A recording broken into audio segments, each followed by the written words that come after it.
चंबल के बीहड़ में एक से बढ़कर एक डाकू हुए, ये हम सबको पता है। और इन डाकुओं का इतना खौफ था कि जो गांव चंबल से सटे हुए थे, उस गांव में लोग दिन में भी अपने घर से बाहर निकलने में डरते थे। ये डाकू जिस समाज से आते थे, वो समाज या तो राजपूत समाज था या तो गुज्जर समाज था। लेकिन इन डाकुओं में कुछ महिला भी डाकू बनी, और जो महिलाएं डाकू बनी थी, उनके डाकू बनने की जो वजह ये थी कि वो या तो किसी समाज के द्वारा सताई गई थी और उनसे बदला लेना था, या कोई डाकू उन्हें अपने साथ उठाकर लेकर गया और बाद में वो डाकू बन गई। लेकिन आज जिस महिला डाकू को मैं कहानी सुनाने जा रहा हूँ, ये महिला डाकू शायद ही अपने समाज की पहली महिला होगी जो डाकू बनी थी। ये जिस समाज से आती है वो समाज पंडित समाज है, और ये जिस वजह से डाकू बनी थी, ये न तो कोई समाज से सताई गई थी और न ही कोई डाकू अपने साथ उठाकर लेकर गया था, बल्कि इसको अपने प्यार को पाना था और अपने मोहब्बत को पाना था, और यही वजह थी कि उसे डाकू बनना पड़ा। नमस्कार, सलाम, सत श्री अकाल, मैं हूं मुस्तफ़ा और आपका स्वागत है मेरे चैनल पर। 90 के दशक में जो चंबल के डाकू थे, उस समय गुज्जर डाकुओं का ज्यादातर बोलबाला था और उन्हीं का राज था।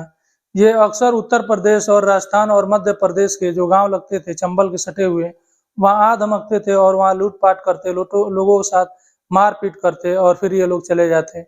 ऐसे ही उत्तर प्रदेश में भी एक जिला लगता है इटावा जिला, और इटावा जिले में एक गांव है भरे गांव। इस गांव में भी डाकू आते और यहाँ भी लूटपाट मचाते और यहाँ भी लूटपाट करने के बाद चले जाते। इस गांव में ज्यादातर जो डाकू आता था, उस डाकू का नाम रज्जन गुज्जर था, और उसका दहशत इस गांव में बहुत ज्यादा था। इतनी दहशत थी कि पुलिस भी उससे सामना करने में डरती थी। इसी गांव में एक परिवार रहता था भरे गांव में, और उस परिवार के जो मुखिया थे, उनका नाम हरिशंकर शास्त्री था, और इनकी एक बेटी थी और बेटी का नाम किरण पांडे उर्फ लवली पांडे था। जो हरिशंकर है, अपनी बेटी की शादी एक रोज एक लड़के से कर देते हैं, और शादी के बाद वो अपने ससुराल चली जाती है। लेकिन जो उसका पति था और ये, इन दोनों में ज्यादा दिनों तक बनती नहीं है, और अब आए दिन झगड़ा होता रहता है। और इसी झगड़े की वजह से जो किरण पांडे थी अपने पति से तलाक ले लेती है, और तलाक लेने के बाद अपने पिता के पास, हरिशंकर जी के पास आके रहने लगती है। यहाँ कुछ दिन रहती है और कुछ ही दिनों के बाद जो उसके पिता थे, उनकी मौत हो जाती है। अब वो घर में अकेली हो जाती है और खुद उसे मेहनत मजदूरी करना पड़ता है, और मेहनत मजदूरी करके वो अपना खर्च चला रही थी। धीरे धीरे समय बीतता है, और जो रज्जन गुज्जर था इस गांव में अक्सर आता, लूटपाट करता, और एक रोज भी आया हुआ था। तभी एक दोनों आमने सामने जाते हैं।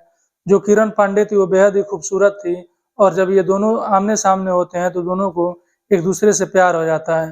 फिर ये दोनों मिलते हैं और बातें करते हैं, और जब इस बारे में गांव वालों को भनक लगती है, तो गांव वाले किरण पांडे जो थी उसको धमकाते हैं और डराते हैं, और उसके ऊपर उंगलियां उठानी शुरू कर देते हैं। गांव वाले कहते हैं कि जो डाकू है वो गुज्जर समाज से है और तुम पंडित समाज से हो, और वो एक डाकू है, इस वजह से तुम उससे मिलना जुलना छोड़ दो।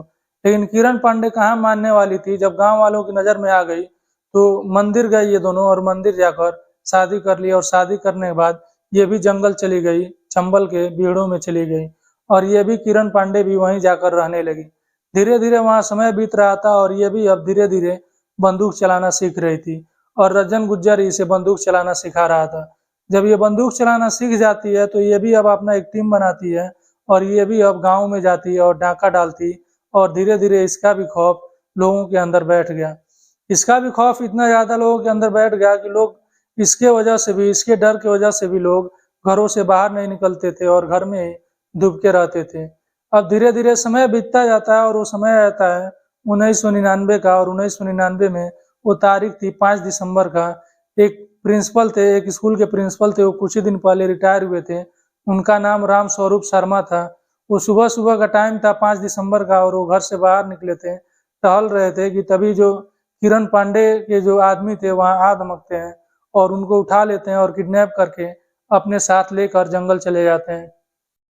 वहां जाने के बाद तकरीबन हफ्ता दिन बीतता है। हफ्ता दिन बीतने के बाद एक लेटर हेड पर चिट्ठी लिखा हुआ आता है, और उस पर लिखा हुआ था किरण पांडे की तरफ से कि जो राम स्वरूप को उठाया गया है, जिनको किडनैप किया गया है, और आपको सही सलामत और जिंदा चाहिए, तो आपको 6 लाख रुपए देने पड़ेंगे। जब गांव वाले ये पढ़ते हैं और जब उनको पता चलता है, तो जो राम स्वरूप थे, इनका गांव में काफी इज्जत था, रुतबा था, क्योंकि ये एक टीचर थे और प्रिंसिपल रह चुके थे, और कुछ ही दिन पहले रिटायर हुए थे। और ये बात पुलिस तक पहुंच जाती है।